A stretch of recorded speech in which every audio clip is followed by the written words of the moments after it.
In a big breaking news that's just coming in, the Eastern Nagaland Legislators Union has decided to participate in the upcoming general elections. The decision has been taken during an emergency meeting. In a press statement signed by the Eastern Nagaland legislators stated that they have resolved to participate in the elections as the election date has been notified by the Election Commission of India.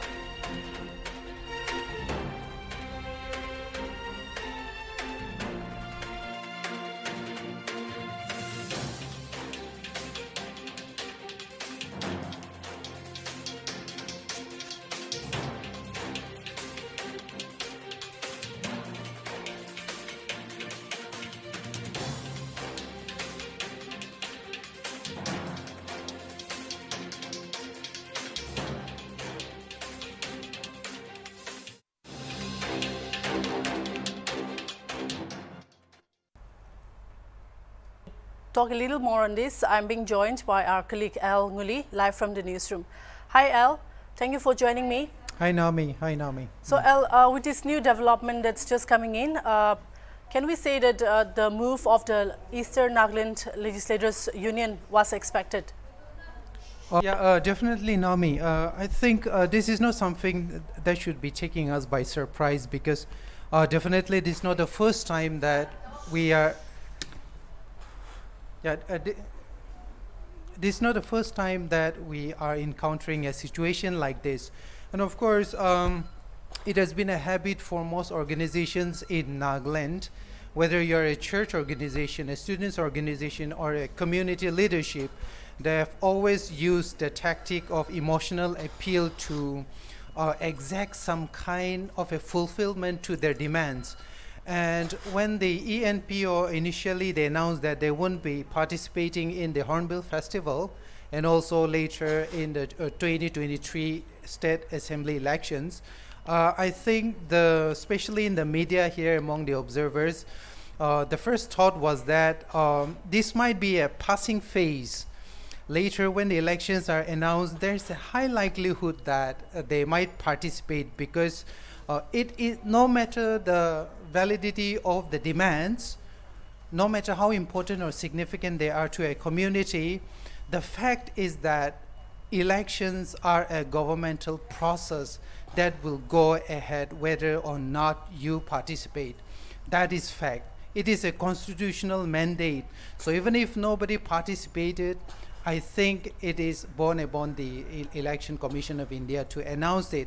And of course, if there were no elections, we'd have precedence rule. So these are a constitutional process that have to be that have to be honored. Naomi. Yes, Al. So was this move of the legislators from the Eastern Naga Union, was this move expected? Definitely, yeah. From the community leadership such as the ENPO and the Eastern Naga Students Federation, I think it would have been understandable if they said, oh, we still are not going to participate in the Hornbill Festival or the State Assembly elections. It would have been understandable. But on the side of the legislators representing the Eastern districts, no, there is no way because once everything is said and done, you're still a member of a political party, working within a political mechanism that you cannot just override because someone else was telling you to boycott it.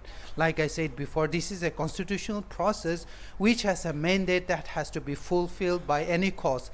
That is why I think we have never had any point of time in the history of Nagaland or even in India that elections have been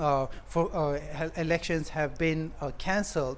Of course, we have had small elections in the metros. For example, in 2020, the Tamil Nadu by-polls were cancelled, but that's a different issue. In the case of state, there is no way you can just override it because someone else was making a demand or there was some kind of a process that should be working besides what the government is doing. So the ECA had to definitely go ahead with it. It was expected, yes. All right, Al, and would there have been any impact if they didn't, participated in the elections? There are emotional reasons and political reasons. Emotional reasons, yeah, I think not everyone in Nagaland is really comfortable with the idea of an entire family breaking up and building their own families, you know. So in this sense, there is a section of the people in our state that wants to build to create a separate state out of our state. So the first is emotional, of course. The elections, I don't think they will really feel complete. You know, culturally, we are just one. We are in the same political institution, but then even without a political institution to define us, we are still a family. We are all Nagas. So emotionally, I think it would not really feel that complete if they didn't participate. But politically, I think the impact can be measurable, especially in the sense that the PJB at the center is pursuing an agenda this time where they want to bring in an entirely nationalist BJP-led government. So it is very significant, because if the eastern regions come in and participate, it will mean that the mandate for the BJP will be even higher, their credibility will be higher, and I think their vote base will also increase a lot, because when you have the central government warming up to your demands, Amit Shah was here recently, when you have the central warming up your demands, it means that you have a lot of political potential to establish your leadership in those areas. So definitely politically, yes, I think it's going to have a good impact, especially for the BJP and its allies. All right, lastly, why do you think that what could be the reason do you think that the eastern regions leadership decided to participate in the elections?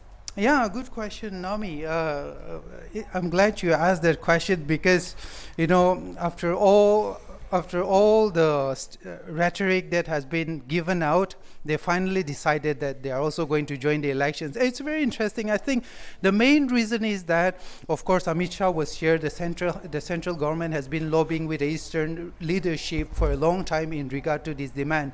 So I think the main reason why they felt that they needed to join the election was that, of course, there is some kind of a favor being shown by the BJP government at the center to their demand. That is first thing. And second thing, like I said initially, electoral processes are constitutional mandates that cannot be overridden by any other reason. It would still go ahead with or without you. So even if there were demands and you wanted someone to listen to you, you would still need someone to be sitting at the chief minister or president's or prime minister's chair to be or someone you can negotiate it. Without a government, you cannot have negotiations of any kind.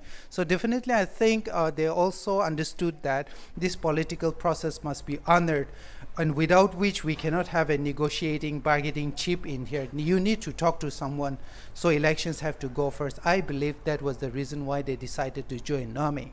All right, El, thank you so much for giving us with the update. Thank you, Nami, for having me.